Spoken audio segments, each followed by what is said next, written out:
Nitong mga nakaraang araw, unti-unti nang tumataas ang temperatura pero ayon sa Pag-asa, hindi pa simula ng summer. Ang Department of Health naman nagpaalala na laban sa mga nauusong sakit tuwing tag-init.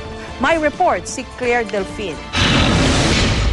Mas madalas ka na bang pagpawisan ngayon? Huwag nang magtaka dahil ayon sa Pag-asa, unti-unti nang tumataas ang temperatura. Kung noong Enero at unang parte ng Pebrero, 22 to 31 degrees Celsius ang average range, nasa 23 to 32 degrees Celsius na ito ngayon. Kanina, 31.5 degrees Celsius ang naitala sa Science Garden ng Pag-asa. Malayo pa sa temperatura pag summer na minsay umaabot ng 36 degrees Celsius. Pero sabi ng Pag-asa, pinag-aaralan nila kung idedeklara ng opisyal na simula ng tag-init o summer. Usual pagpasok po ng March, dyan tayo usual nagde-declare pagka nagsa-summer na. Mararanasan na po natin na medyo iinit na kapag ganyan, tas yung less na yung rainfall na ine-expect natin.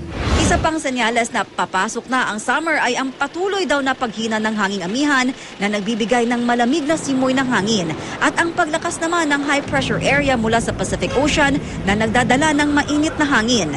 Ang Department of Health inunahan na ang opisyal na pagdating ng summer. Ngayon pa lang pinaalalahanan na ang publiko, lalo na ang mga magulang, na ingatan ang kanilang mga sarili at mga maliliit na supling laban sa mga sakit na uso ngayong tag-init. Ang tawag ng DOH dito, Big S. Kabilang narito ang sore eyes. Agad daw magpatingin sa doktor at huwag maniwala sa mga nagsasabing nalulunasan ito ng gatas ng ina at kung ano-ano pa. Sunburn at heat stroke na posible raw humantong sa pagkamatay, lalo na sa mga nakatatanda. Kaya ugaliin daw ang parating pag-inom ng maraming tubig.